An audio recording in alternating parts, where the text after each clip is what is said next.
Hi everyone, this is Jess from LivingGirlLivingFoods.com. I'm sorry I haven't done a post in a little while, and it's been even longer since I've done a video.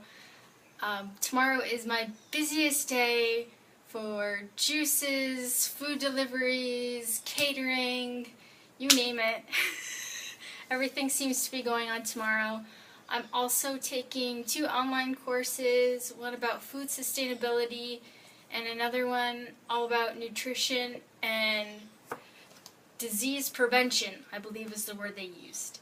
So things have been a little loco.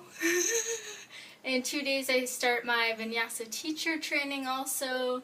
I think I only got to sit down and have 1 meal today.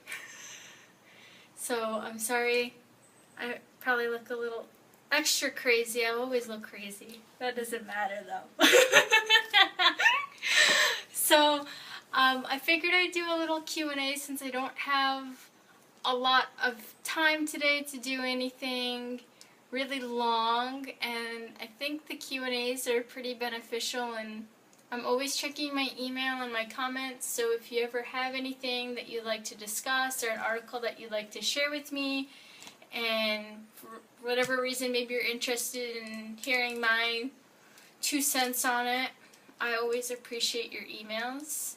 So, big question I've had lately is about the mono meals. I've been doing mono meals for a few days now, and a couple of people seem a little confused about it, so I will do a link to my post all about the mono meals. But all it is you are just having that fruit for 1 meal. So it could be a whole pint of blueberries. It could be, gosh, it could be like 30 strawberries as a meal. Maybe at your grocery store you find a bag of peppers. You could do peppers as a meal, because peppers is a fruit, has seeds, just like you could do tomatoes. A lot of people do bananas. The reason why I don't do it, that was another part of the mono meal question that I've been getting from people, is why don't you do the banana thing? I find that it blocks me up. It makes me constipated. It doesn't feel good. I can only do like maybe 1 banana, and it has to be really ripe, which means the skin is pretty much, ooh, big hair on me. It's still there. The peel needs to be brown. So when it's really speckled, it's got all those freckles on it, it looks bad, it's starting to get mushy. That's the easiest for our bodies to digest it. That's when it's formed into a sugar. So it's not a starch, so it's not just sitting there in your gut waiting to finally break down. I can do like maybe 1 banana, and besides that it feels really uncomfortable. I start feeling sluggish. It doesn't seem to work well with me. And that was another thing that I had shared, was that tomatoes, for whatever reason, my body does not like them, and I really enjoy eating them. I love, love, love getting cherry tomatoes from the farmer's market and just biting into it and eating it like that, or putting whole ones into a big romaine leaf and just eating it like a burrito. But for some odd reason, I don't know if it's because they're not ripe enough, and even I can't tell that they're not ripe enough, but it burns my tongue like pineapple burns some people's tongues. So I think we're all a little bit sensitive to things, and maybe we're not aware of it just yet, and that's what I meant in my article about mono meals is a great way of figuring out what you're allergic to or what you're sensitive to. When you're just eating that 1 fruit, it helps you figure out what's really gives you energy, what makes you feel really good, what might make your mouth feel a little funny.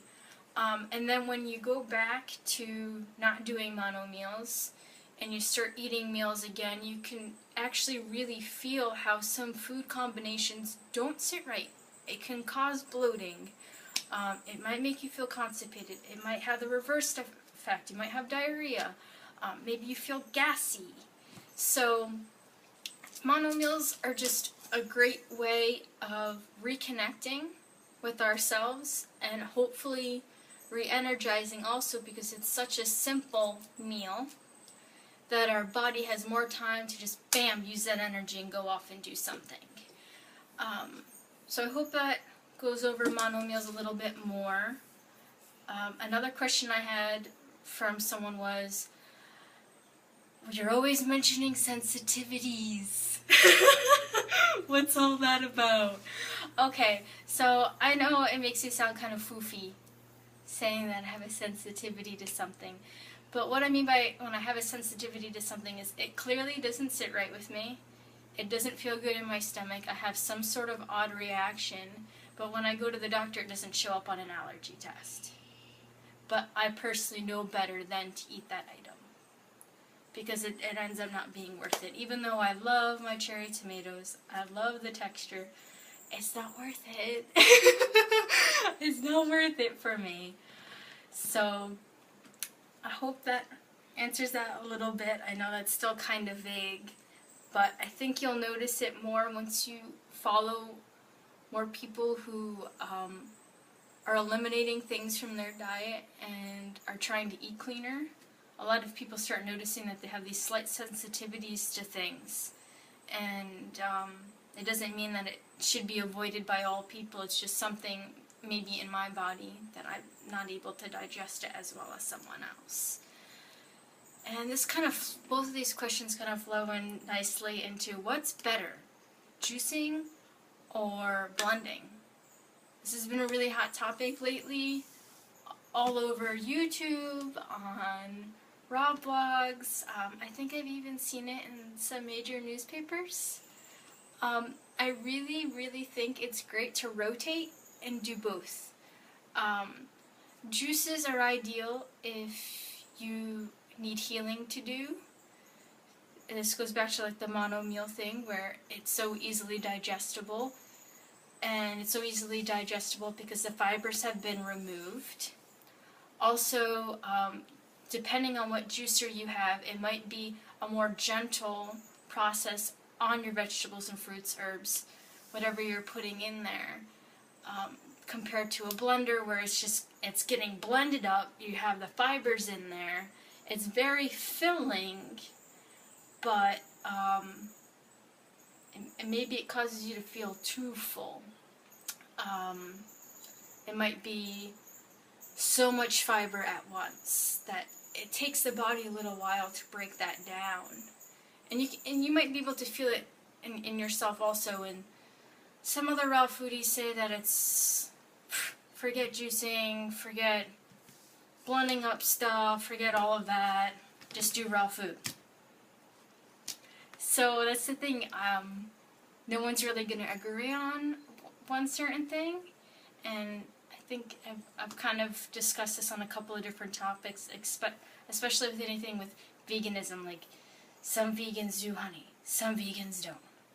Some will wear leather, maybe because it's something that's been passed down to them. Maybe it was their great-grandmother's belt or coat, whatever.